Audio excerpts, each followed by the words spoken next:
Bien, buenos días, queridos amigos y hermanos. En este día te quiero llevar a la segunda carta del apóstol Pablo a Timoteo para tener una pequeña meditación acerca de algunos versículos muy conocidos, pero que es necesario también que tengamos presente.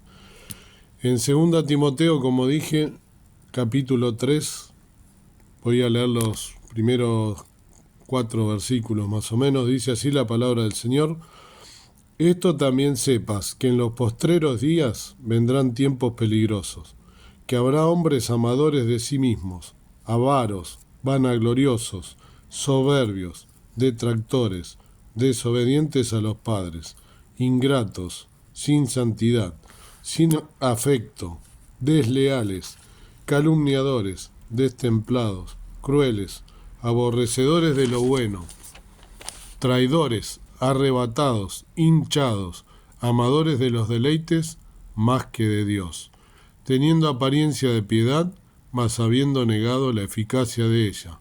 Y a estos evita. Bien, habiendo leído estos versículos, en primer lugar te quiero poner en contexto de qué se trata justamente esta carta, porque siempre me parece que es importante ubicarnos en tiempo y espacio, ¿no? Aquí Pablo, es probable que la segunda epístola de Pablo a Timoteo se haya escrito en algún momento entre los años 64 y 65 después de Cristo. O sea, fíjense la cantidad de años que hace que fue escrito este libro, esta carta, ¿no? Y esta carta, ¿no? Él la está escribiendo, ¿no? en su segundo, o durante su segundo encarcelamiento en Roma, poco antes de su martirio. Durante su encarcelamiento, Pablo estaba encadenado. Es probable que estuviera en una celda o en un calabozo, expuesto a los elementos naturales, ¿no? Todo esto lo encontramos aquí mismo, en esta carta, en 2 Timoteo. Él hace toda una descripción de lo que estaba pasando. Y sus amigos tuvieron problemas para encontrarlo. Aparentemente Lucas era el único que lo visitaba regularmente. Pablo pensaba que su vida ya estaba llegando a su fin, ¿no? Y en este momento Pablo le escribe esta epístola. La primera la escribe después de haber obtenido la libertad de encarcelamiento de Roma, y en esta está pasando por su encarcelamiento aún. Pablo viajó a Éfeso, donde le dejó a Timoteo para que pusiera fin a ciertas especulaciones doctrinales con intención de regresar más tarde. Le escribió la primera epístola, ¿no?, a Timoteo, posiblemente desde Macedonia, para darle consejos y ánimo en el cumplimiento de su deber. Y también, escribió otras epístolas, pero esta la escribe, como dije, particularmente durante los años que mencioné, y posiblemente por esto. Estaba dirigida a Timoteo, ¿no?, que él estaba dándole un consejo para aplicar a aquellos que viven en los postreros días. Ahora fíjense, ¿no?, que cuánto hace que se escribió esta carta y qué actual que es para nosotros. Cuán actual es estos tiempos que nosotros estamos viviendo, ¿no?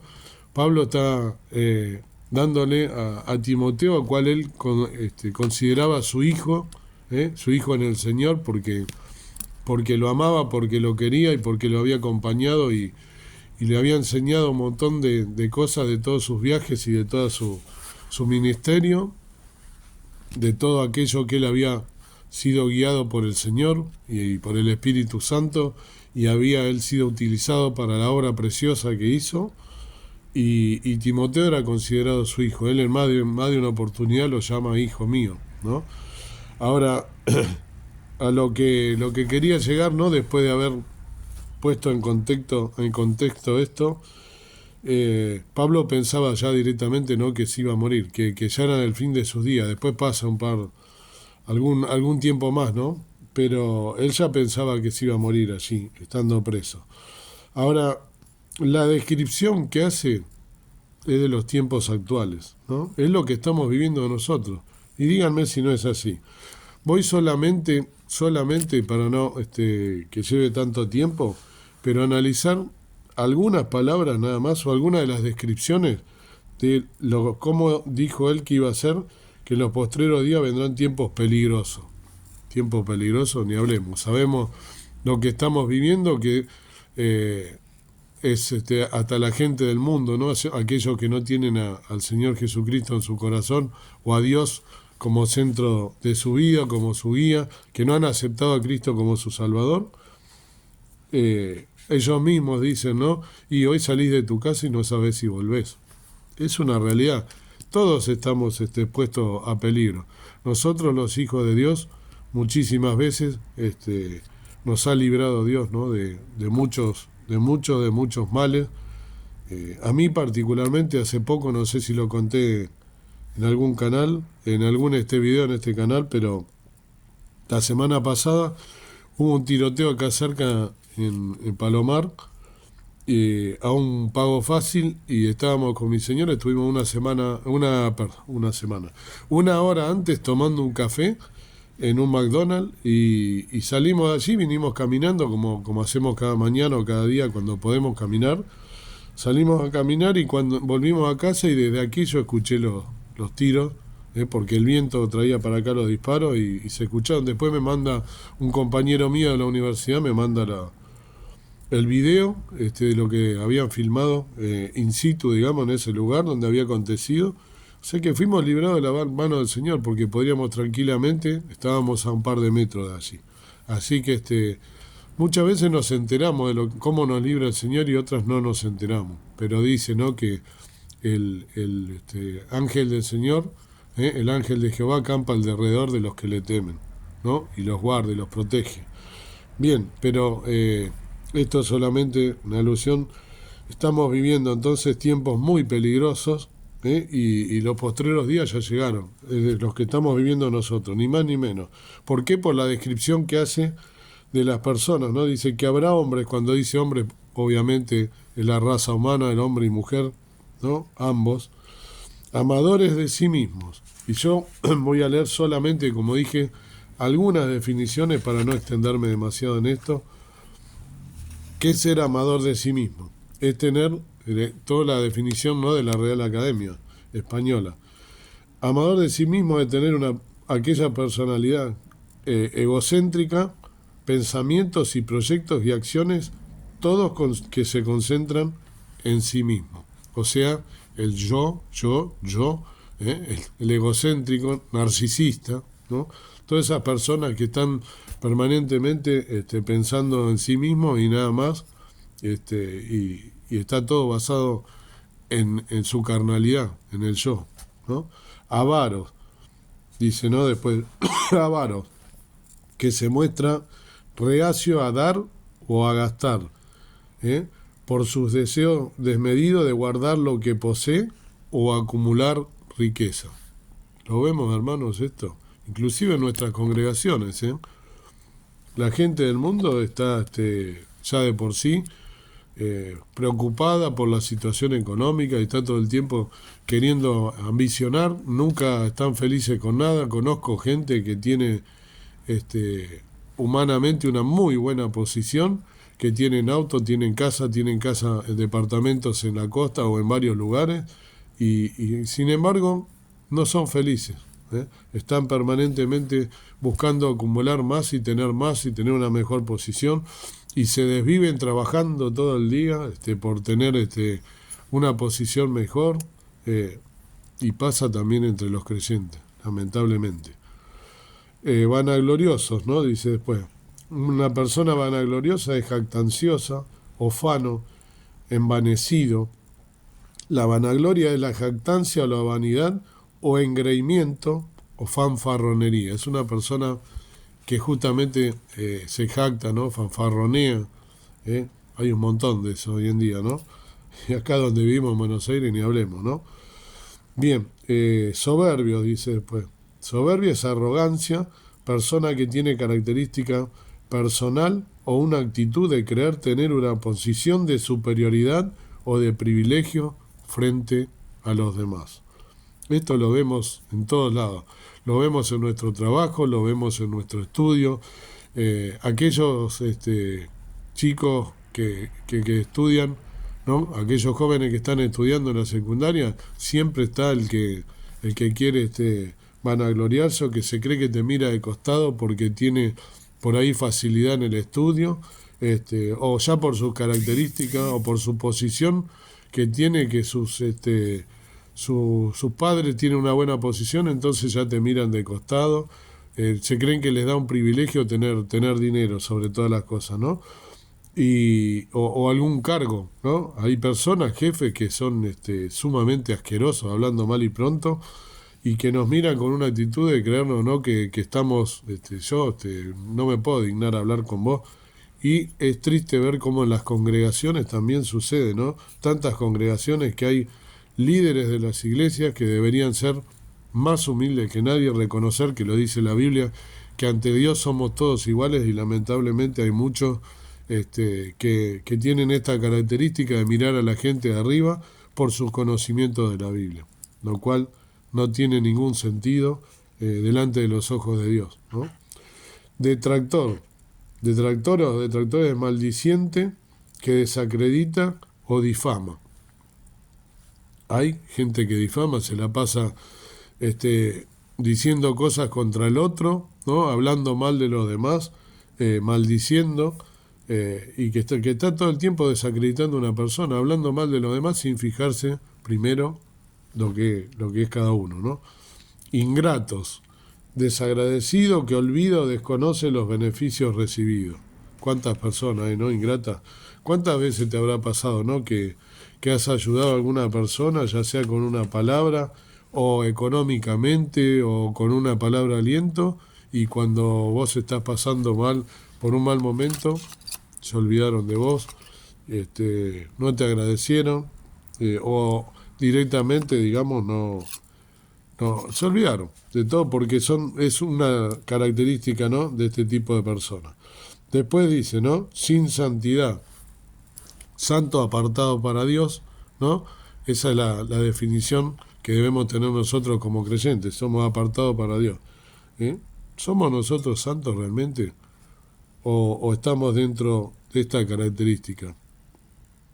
Después dice sin afecto, sin amor, sin caridad, sin amor por el prójimo, que es lo que nos dice el Señor Jesucristo. Desleales, una persona que no tiene lealtad, una persona la cual yo no puedo confiar, porque es una persona que es traicionera, ¿sí? Calumniadores, otra vez parecido, ¿no?, a los detractores, una persona que se la pasa metiendo púa, diciendo calumnias, injurias. Destemplados, a la iglesia de la Odisea el Señor Jesús les dice, ¿no? Porque no eres ni frío ni caliente, mas eres tibio. Destemplados, o sea, una persona que no tiene afinidad por los demás, es frío, ¿no? O ni siquiera frío. Crueles, que hablemos, ¿no? Personas que dañan, personas que hacen daño a los demás, al prójimo, que viven dañando con su lengua sobre todo, ¿no? Aborrecedores de lo bueno, y hablemos, ¿no? Dice otro lugar la palabra del Señor, ¿no? A lo bueno llamarán malo y a lo malo bueno. Lo estamos viviendo. Traidores, lo que decía recién, la persona que se maneja por la espalda, ¿no? Como quien dice, humanamente. Arrebatados, impulsivos, pero sin pensar las cosas, llevarse por sus impulsos, peligrosísimo, ¿no? Hinchado quiere decir, ¿no? Soberbio, más de lo mismo, ¿no? Una persona que orgulloso significa, ¿no? Hinchado. Amadores de los deleites más que de Dios. El mundo se metió, ¿no? En la iglesia. Estamos hablando de los hermanos en Cristo. Por supuesto que el mundo va a tener todas estas características, pero es triste cuando esto pasa en la iglesia entre hermanos, y lo vemos, teniendo apariencia de piedad, mas habiendo negado la eficacia de ella. ¿Qué significa esto? Ser piadoso es una persona que está siempre atento a la necesidad del otro. Es ser pío, está atento a quien más necesita, tratando de ayudarlo, ya sea económicamente o algún hermano que está mal con una palabra, no hace falta que sea un hermano. La Biblia nos enseña que nosotros tenemos que tener misericordia de todo aquel que está necesitado. Ya lo he explicado en este canal, y en alguna epístola de Pablo también, detenidamente, creo que en la de Efesios, que dice que nosotros debemos trabajar el trabajo que Dios nos dio para darle a los que más necesitan. Si nosotros no somos piadosos y estamos en problemas, ¿no? Y amadores de los deleites más que de Dios, terrible, ¿no? Amar que el mundo nos haya a nosotros atrapado de tal forma que todos los deleites, todas aquellas vicios, aquellas cosas que el mundo nos ofrece a través de Satanás, ¿no? Que es el que nos come la cabeza, qué triste. Y él termina, ¿no? Acá en el 5, donde yo terminé de leer, dice, y a estos evita. Le está escribiendo, como dije, a Timoteo, perdón, y a estos evita.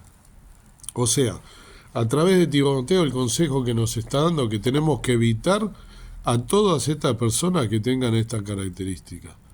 Es decir, hoy en día, a la gran mayoría en el mundo, esto está rodeado de gente así. Entonces, convivir tenemos que convivir, por supuesto, con ellos, pero lo que está diciendo que no nos contagiemos de ellos, que no seamos igual a ellos, que no paguemos mal con mal, sino que, como dice él, pongamos la otra mejilla. Esto es difícil, pero el apóstol está diciendo que los evitemos, ¿no? Que evitemos nosotros estar en contacto con esta persona, sobre todo, ¿por qué? Porque sabiendo lo que nosotros, cómo es nuestra naturaleza, para que no nos contagiemos de este tipo de personas, ¿no?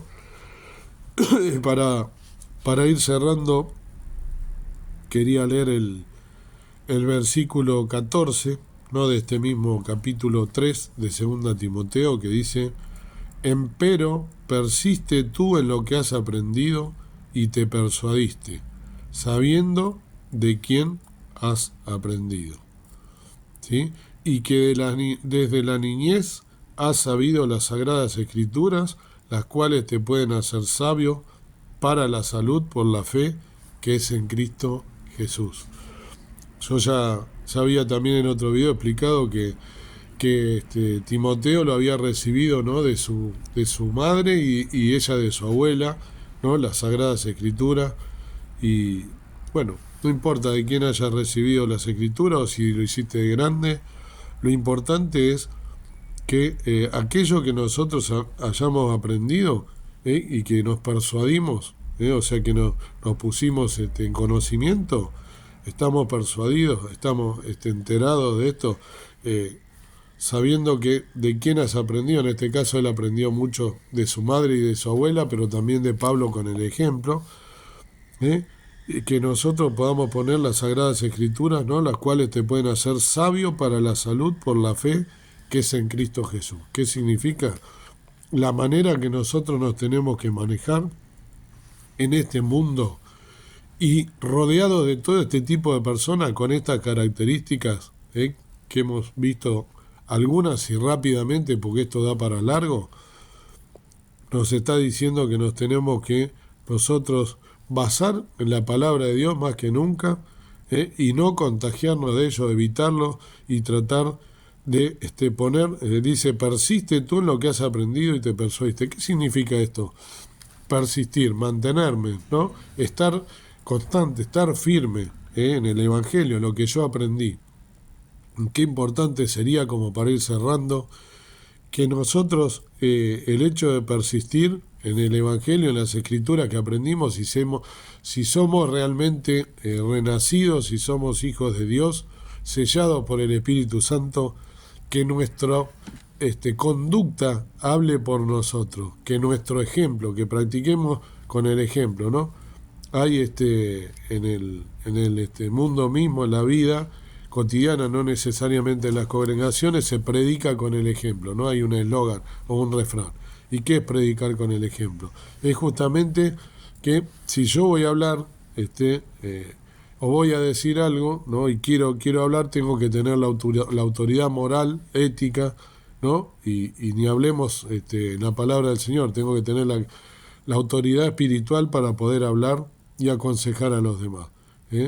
Hoy en día, lamentablemente, como dije, las congregaciones se han llenado de gente con estas características, o todas o algunas de ellas, gente religiosa, gente que va para cumplir y sale de la puerta del templo o del lugar donde se congrega y ya se transforma, pasan a ser uno más del mundo. Entonces, qué importante que es persistir en las Escrituras, en lo que hemos aprendido y predicar con el ejemplo, es decir, con nuestra conducta, poner en práctica todo lo que hemos aprendido, ser hacedores y no solo oidores de la palabra. Qué importante que en este tiempo tan peligroso, con todas estas características, que la gente que nos rodea vea algo diferente en nosotros y que a partir de nuestro ejemplo y de esas características que le tiene que llamar la atención al mundo, ser luces en este mundo de tinieblas, que el Evangelio pueda hacérsenos carne a nosotros y poder aplicar cada una de las palabras y cada una de las escrituras que hemos aprendido y que tenemos interiorizadas supuestamente. Esto, queridos hermanos y amigos, hay que ponerlo por obra. Si nosotros somos personas que recién nos hemos convertido al Evangelio, tenemos que saber que Dios nos exige santidad. ¿Por qué? Porque Él es 3 veces santo. Y la vida cristiana no termina cuando nosotros aceptamos a Cristo como nuestro Salvador, sino que ahí recién comienza.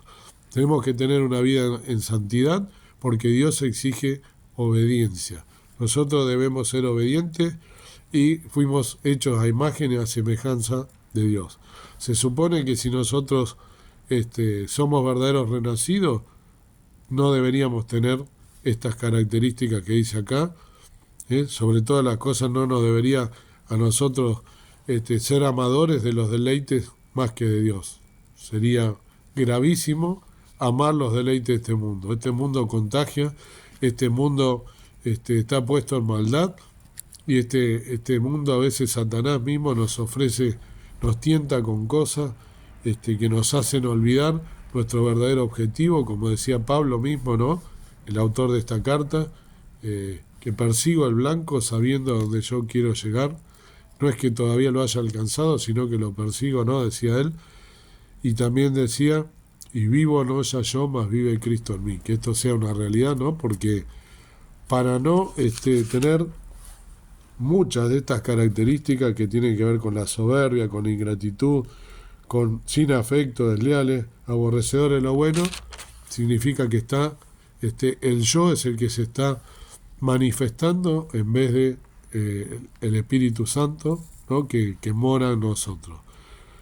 Oremos mucho, pidámosle al Señor su guía, pidámosle que nosotros tengamos la luz en este mundo de tinieblas, que seamos luces, que seamos la sal de la tierra, para poder de verdad mostrarle al mundo que hay algo diferente en cada uno de nosotros.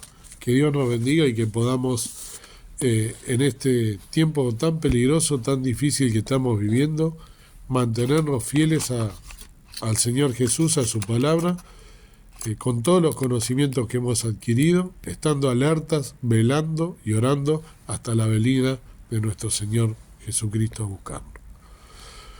Amado Padre Celestial, te damos gracias en este día. Vamos hasta tu presencia con nacimiento de gracias, sobre todo por tu palabra verdadera, fiel, que nos permite estar todo el tiempo analizándola, que podamos cuidarnos de toda esta gente malvada que hay en el mundo, lamentablemente también infectadas las congregaciones, porque está también escrito en la palabra que en el último tiempo iba a suceder.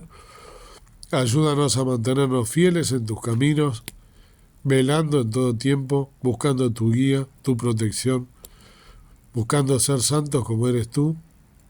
Sabemos que nos miras a través de los méritos de nuestro Salvador, el Señor Jesús, que vino a morir por nosotros.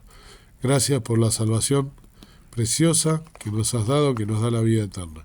Ayúdanos en este día a salir victoriosos para poder vencer al enemigo y para estar alertas, luchando con la palabra de Dios y no negando tu nombre, abriendo nuestra boca y diciéndole al mundo todo lo que tú nos das y sobre todas las cosas que el mundo vea algo diferente en cada uno de nosotros. Te pido todas estas cosas con el perdón de mis faltas y pecados, en el nombre precioso de Cristo nuestro Salvador. Amén. Que Dios nos bendiga.